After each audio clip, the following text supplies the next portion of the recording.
Welcome to my online classes. MSc final year में continuum mechanics में हमने example 15 कर चुके थे। आज हम 16 नंबर एग्जाम्पल लेते हैं। इम्पोर्टेंट एग्जाम्पल है और 2013 में आया हुआ है। तो देखिए example number 16।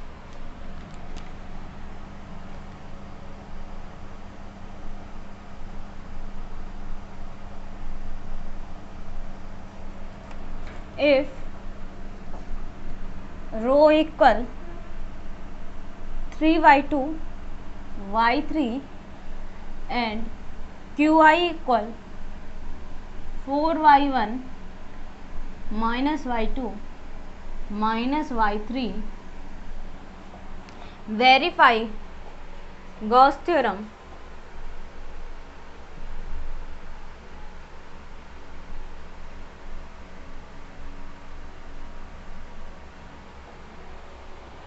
by evaluating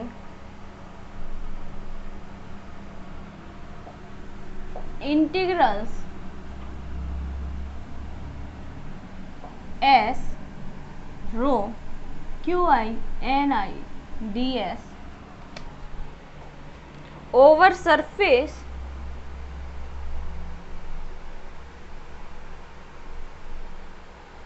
of a unit cube. Also evaluating corresponding value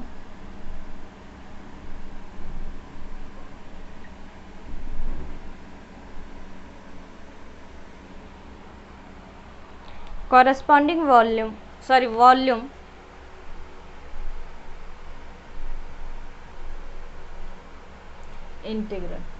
integral find out करना है। अब देखिए वॉल्यूम इंटीग्रल फाइंड आउट करना है तो वॉल्यूम इंटीग्रल हम कैसे फाइंड आउट करेंगे। देखिए क्या है हमारे पास में, क्वेश्चन क्या कह रहा है सबसे पहले वो सुनिए। If rho equal 3y2 y3 और qi इक्वल कितना है 4y1 minus y2 minus y3, verify Gauss theorem by evaluating. Gauss theorem का लगाना है और इवैल्यूएट करना है हमें किसकी वैल्यू, s रो qi ni ds की वैल्यू निकालनी है over surface of a unit cube. Unit cube का मतलब है एक क्यूब बना लेंगे हम, ठीक है, एक क्यूब बनाएंगे इस तरीके से और उस पर हमें क्या निकालनी है, वैल्यू फाइंड आउट करेंगे हम और उनका नाम दे देंगे अपने हिसाब से। तो मैं आपको डायग्राम जैसे है बुक में वैसा आपको बता दूंगी कि किस टाइप का है और बाकी आपकी मर्जी, आप कोई भी नाम रख सकते हो, कैसा भी ले सकते हो। अब देखिए इसको गॉस डाइवर्जेंस थ्योरम से हमें प्रूफ करना है। तो देखिए प्रूफ में now by Gauss divergence theorem, या लिख दो by Gauss divergence theorem. Gauss divergence theorem देखिए तो गॉस डाइवर्जेंस थ्योरम आप सभी जानते हो क्या होती है, S rho Q I N I D S. इसको हम किस में बदलते हैं, एन आई की वैल्यू को किस में बदलते हैं, विद रिस्पेक्ट टू आई हो जाएगा, यानी S rho Q I with क्या आ गया I D V. Rho Q I with आई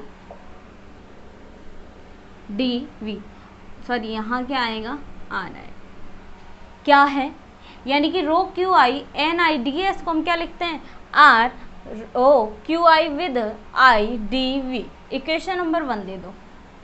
अब इसमें दो पार्ट हैं, आर एच एस पार्ट को हम सॉल्व आउट कर लेते हैं, डायरेक्ट हो जाएगा, और फिर हम एल एच एस पार्ट को सॉल्व आउट करेंगे। अब देखिए R H S part, R rho Q I with I D V खोलोगे तो ये आएगा R rho Q1 with 1 plus rho Q2 with 2 plus rho Q3 with 3 आएगा, और dv। तो dv की वैल्यू आपको मालूम है, dv की वैल्यू क्या होगी, dy1 dy2 और dy3 होगी। अब रो की वैल्यू रखो, रो कितना है 3y2 y3 इंटू में q1 की वैल्यू कितनी है 4y1, यानी कि कितना आएगा 12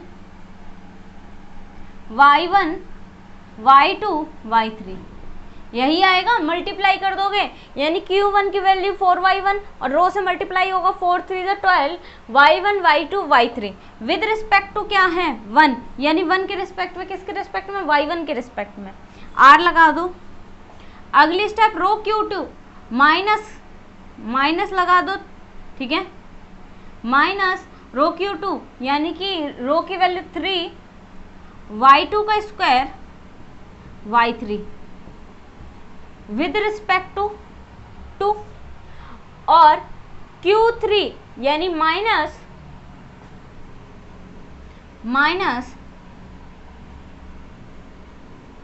क्या आएगा 3y2 y3 स्क्वायर और किसके रिस्पेक्ट में 3 के रिस्पेक्ट में, और बाहर क्या है dv, ये वैल्यू है। अब 1 के रिस्पेक्ट में करोगे तो यहाँ क्या आएगा 12 y2 y3 माइनस यहाँ पर 2 के रिस्पेक्ट में करोगे 3 2 6 y2 है ना y3 माइनस कितना आएगा 3 के रिस्पेक्ट में करोगे 3 2 6 y2 y3 और क्या आएगा dv। अब बताओ 12 y2 y3 ये सारी वैल्यू कैंसिल आउट हो जाएंगी तो क्या आ गया 0। जब RHS 0 हो गया तो अब RHS को हमें किसके इक्वल शो करना पड़ेगा, जो ये NIDS वाली वैल्यू है इसके इक्वल शो करना पड़ेगा कि ये वैल्यू भी क्या होती है 0 हो जाती है। अब 0 हो जाती है तो हम इसे कैसे सॉल्व आउट करेंगे, इसके लिए हम क्यूब बनाएंगे।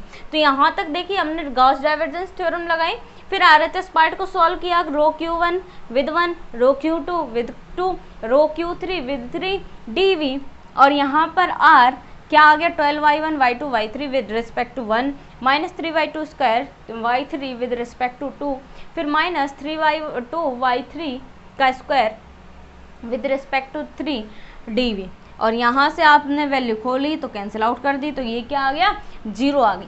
अब RHS जब 0 आ गई तो LHS भी क्या होगी 0 होगी, तभी है ना वॉल्यूम बराबर आएगा। तो हमने ये यहाँ पर इन्होंने बोला था and cube also evaluating corresponding volume integral find out कर लिया। अब हम निकालेंगे केवल सरफेस इंटीग्रल और सरफेस इंटीग्रल निकालने के लिए हम डायग्राम बनाएंगे यूनिट का, और यूनिट के डायग्राम देखना अभी कैसा होता है, आप इसका स्क्रीनशॉट लें।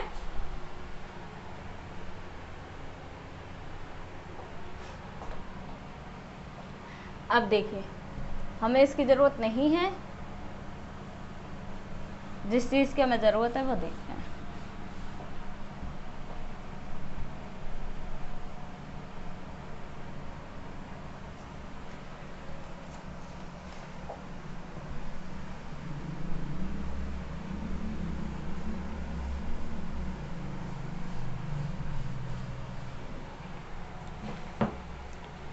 अब देखिए हमें वैल्यू फाइंड आउट करनी है। नाउ सरफेस इंटीग्रल, यहाँ से लिखना नाउ सरफेस इंटीग्रल, हमें वैल्यू फाइंड आउट करनी है S rho Q I N I D S. इसके लिए हमें यूनिट बनाना पड़ेगा, डायग्राम बनाना पड़ेगा। तो देखिए डायग्राम किस तरीके से है।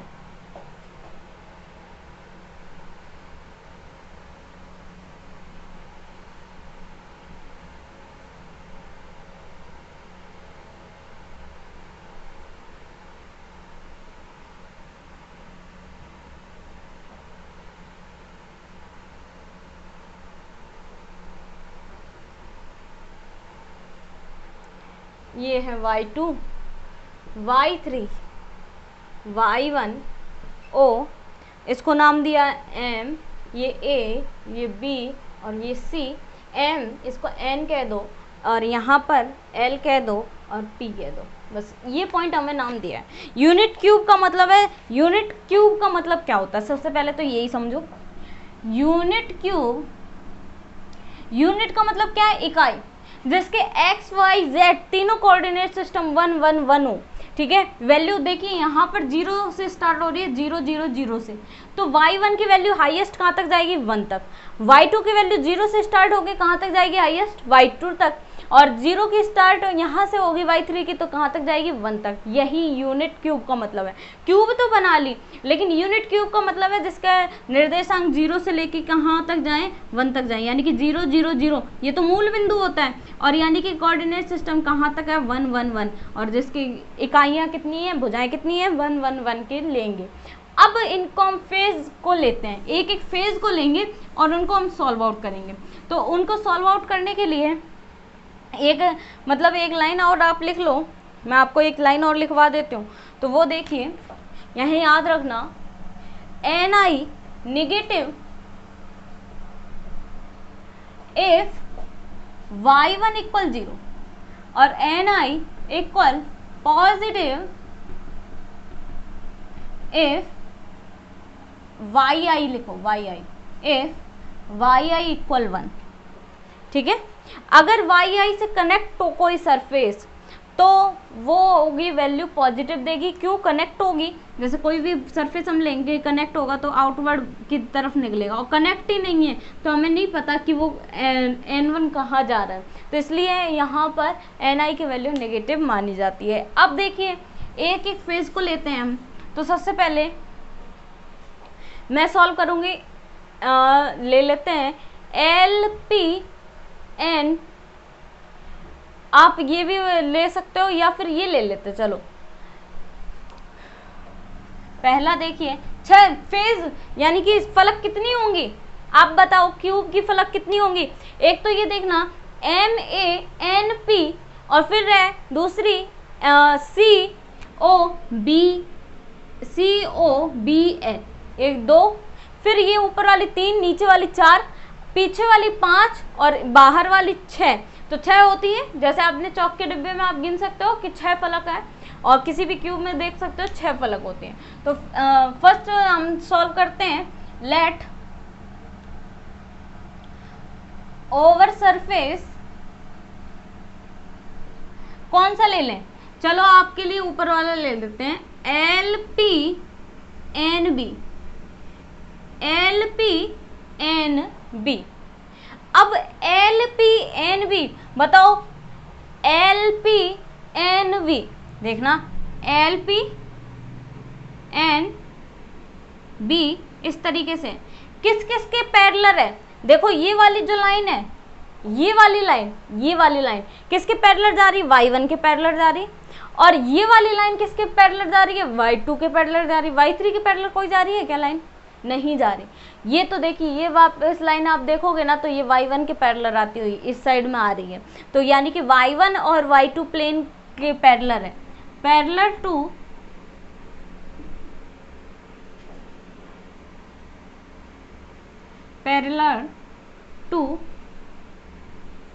कौन सा प्लेन, y1 और y2, y1 y2। लेकिन क्या ये फलक LPNB y3 को टच करती है ना, तो y3 को हम क्या करेंगे, एंड y3 जहां टच करे तो वहां y3 की वैल्यू क्या हो जाएगी, 1, y3 की वैल्यू क्या हो जाएगी, 1 हो जाएगी। ठीक है, तो रो की वैल्यू है हमारे पास, QI की वैल्यू है हमारे पास, NI की वैल्यू क्या होगी, अभी यहाँ लिखा आया, अगर yi की वैल्यू 1 आ जाए तो ni क्या होगा, पॉजिटिव होगा।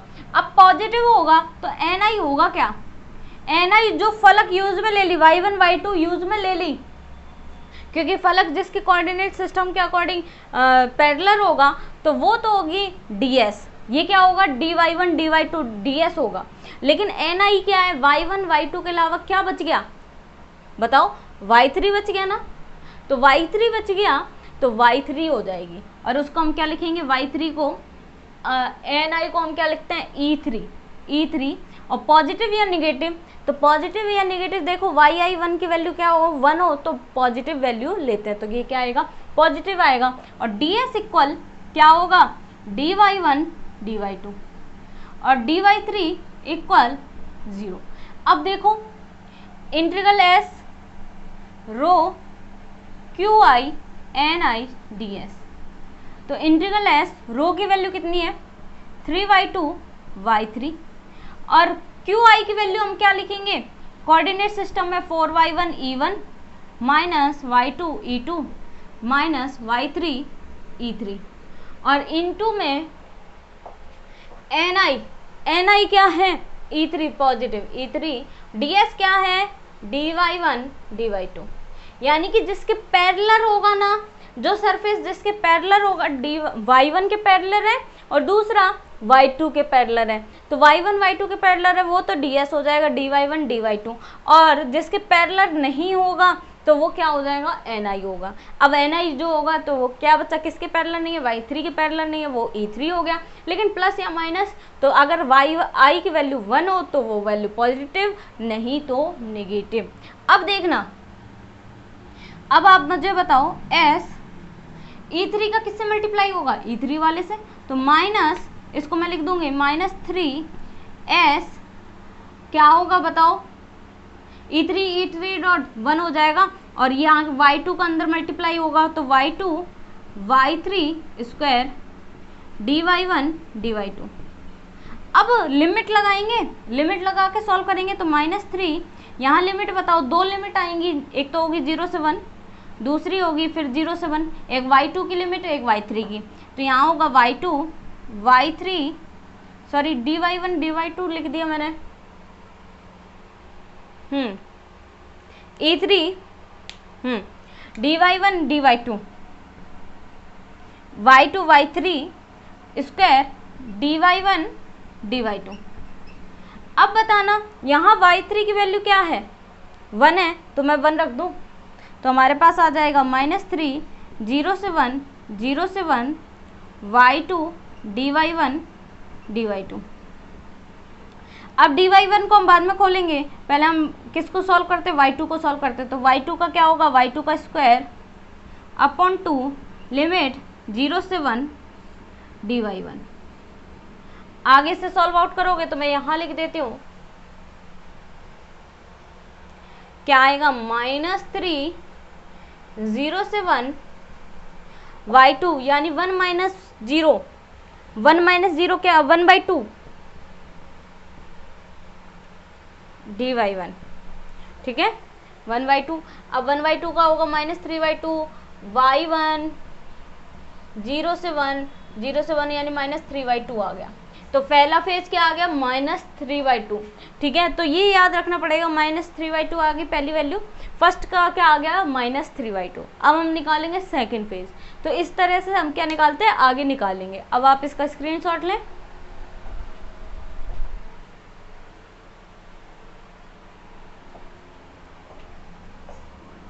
अब देखिए नेक्स्ट अभी हमने कौन सा पैरेलल निकाला LPNB निकाला है ना LPNB निकाला।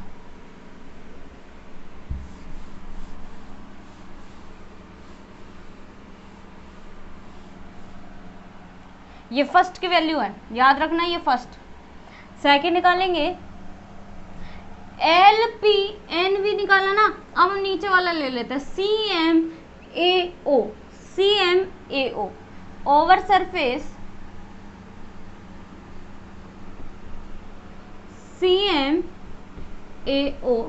पैरेलल टू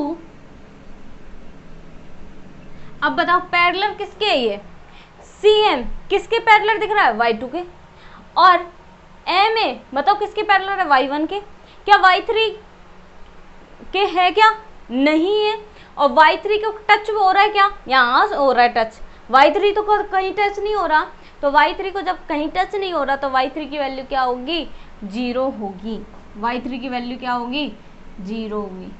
पैरेलल टू कौन सी y1 y2 और y3 इक्वल 0। जब y3 की वैल्यू 0 होगी तो ni तो क्या होगा ni तो e3 होगा लेकिन साइन आप किसका आएगा बताओ जब yi की वैल्यू 0 हो जाए तो ni की वैल्यू क्या होगी नेगेटिव होगी। क्यों क्योंकि यहाँ पर ये नीचे वाला फलक जो है वो क्या है, y3 को टच नहीं करता, क्योंकि केवल कोऑर्डिनेट सिस्टम 0 पर टच कर रहा है, यानी कि y3 की वैल्यू वहाँ क्या है, 0 है। तो ni की वैल्यू -e3 होगी।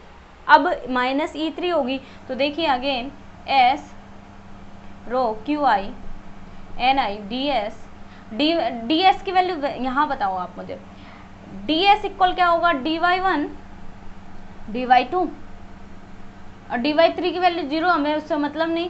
अब देखिए s रो qi ni ds, रो की वैल्यू कितनी है 3y2 y3, qi की वैल्यू कितनी है 4y1 e1 minus y2 e2 minus y3 e3 into ni की वैल्यू -e3, और ds की वैल्यू क्या होगी बताओ, यहाँ मैं y1 ऊपर लिख देती हूँ, ds की वैल्यू क्या होगी, ds dy1 dy2। अब खोलोगे तो किसके रिस्पेक्ट में होगा, e3 के रिस्पेक्ट में, तो माइनस माइनस क्या हो जाएगा, प्लस हो जाएगा, तो ये आ जाएगा 3s y2 y3 square dy1 dy2। अब मुझे यहाँ बता दो y3 की वैल्यू कितनी है, 0, तो ये वैल्यू पूरी क्या हो जाएगी, 0। तो सिंस y3 इक्वल क्या है आपके पास में, 0 है, तो हमारा ये वाली पूरी वैल्यू क्या आ गई, 0 आ गई। तो यानी कि सेकंड वाला पार्ट हमारा क्या आ गया, 0। अब दो फलक निकाल लिए, अब हम निकालेंगे ये थर्ड, फोर्थ और फिफ्थ और सिक्स्थ। तो इसकी प्रैक्टिस आप ज़रूर करना, और नेक्स्ट वीडियो में हम इसका अगला पार्ट देखेंगे कि कौन कौन से कैसे वैल्यू निकलती हैं। और अगर आपसे निकल जाए तो ठीक है, फिर -3y2 आई है तो कोई एक वैल्यू प्लस की आएगी 3y2 और 3y2 कैंसिल आउट हो जाएंगे, बाकी वैल्यू 0 आएंगी, और फिर दोनों ही जुड़ के क्या बनाएंगी, LHS। अगर हमने RHS निकाला वो तो 0 निकाल लिया, इसी तरह LHS के सारे पार्ट जोड़ेंगे, 1 सेकेंड और थर्ड फोर्थ सारे पार्ट जोड़ेंगे तो सारे पार्ट आगे क्या होंगे, 0 हो जाएंगे। आपने लास्ट वीडियो नहीं देखी हो वो ज़रूर देखें। Thank you so much.